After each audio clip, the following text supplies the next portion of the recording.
Welcome back to Open Line. I appreciate you calling in tonight and being part of the show. We always enjoy hearing from you. Chris Sanders, Executive Director of the Tennessee Equality Project, is our guest tonight.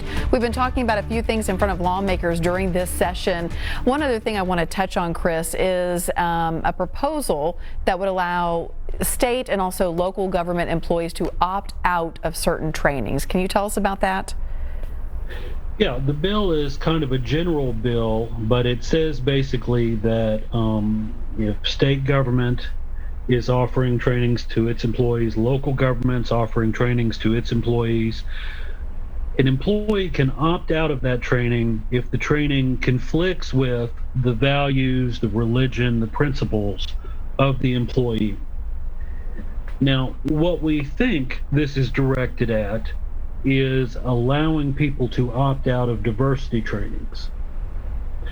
But the bill is written broadly enough that it would allow employees of local government or state government to opt out of any training they said conflicted with their values or their religion or their beliefs. Now that's dangerous. I think diversity training is highly important, and we're going to talk about why that's important in terms of discrimination lawsuits in just a second. But really, if you allow an employee to say, look, I don't care about this compliance training or this safety training. In my religious view, my life is in God's hands, so I don't need to take this safety training. That is unacceptable. That makes for an unsafe workplace. It's fine for you to hold that belief, but if it's a condition of your job that you do it safely according to certain standards, you should not be able to opt out of that training. Now, the implication most directly, I think, will be felt around diversity trainings. I think that's what's at work here. Mm-hmm. The reason diversity trainings are important, it's not to get you to believe a certain way. In this country, you can believe whatever you want.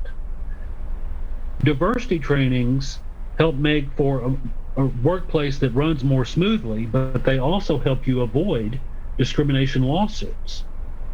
And if the workplace is offering diversity training and there is an incident of discrimination, that is a shield for that organization.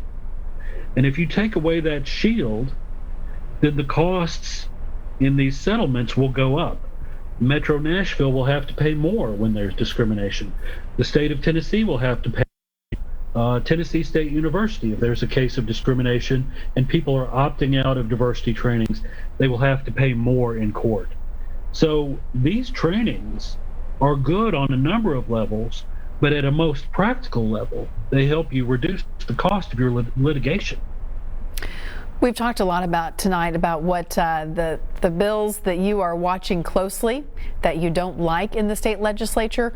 What do you hope lawmakers would address that you think is worthwhile to the citizens of this state? Well, you've probably read the stories that we have record funds in our rainy day fund. And I really wish, this is an issue for everyone, but I really wish we would expand Medicaid, because that would help a lot of LGBTQ people. But more specifically, I wish we would ban conversion therapy for minors. I don't think that we should be using the tools of psychology and medicine to try to change anybody's sexual orientation or gender identity, and certainly not minors who don't have a say in the matter. I think that's utterly inappropriate.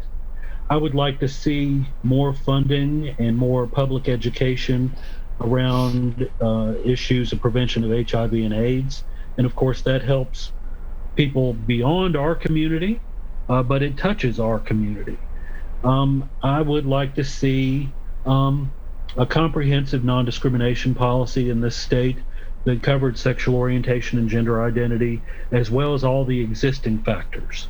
And that would be in employment, public accommodations, education, credit, housing, all of it. And I would love to see the state embrace that. We're not there yet as a state, unfortunately. We're still playing defense, and we will continue to play defense, but we will never move forward as a state until we can welcome everybody who can contribute to the well-being of our state. If you had the opportunity to have a one-on-one with the governor, where would you start? Well, I'm an old divinity student, and I would try to find a little bit of common ground with him in terms of values, because I hope we share some of the same values. I'm an Episcopalian, he's more of an evangelical, so I don't know that we would have a meeting of the minds there, but I would try to say it is possible from a faith perspective to see the inherent dignity and worth of everyone. In fact, many of us who are religious do. But I would also say, whatever your religious beliefs, Governor, the public policy of this state should not be based on anyone's religious beliefs. They should be based upon the needs of the state and all its people. So I think we'd probably talk about religion and its role, proper and improper, in the making of public policy in this state. But I would also try to encourage him to meet more members of our community and really get a sense of their struggles, their hopes, their families. One thing we're hearing much more about right now is the impact that COVID has had, especially on teenagers, and I know that is multiplied when teens are in the LGBTQ community. If you had their ear tonight, what would you say just in this last minute that we have? Because I just think this is so important. You are so worth fighting for.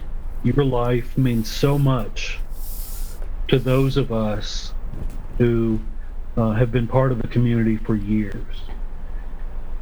You are the reason we're continuing to fight. We believe in you, we love you, and we want the best for you. And I know that it feels very lonely right now, and Tennessee can be a tough place, but there are people in every corner, east, west, and middle, rural, urban, suburban, who love you and who are pulling for you. And we aim to do everything we can to make sure you make it. Chris, I hope that lands on the right ears and the right hearts. I think that it will. Thank you always for your time. We always appreciate it. Thank you so much. You're welcome. When we come back, I'll tell you what's on tap for the rest of the week. Stay with us.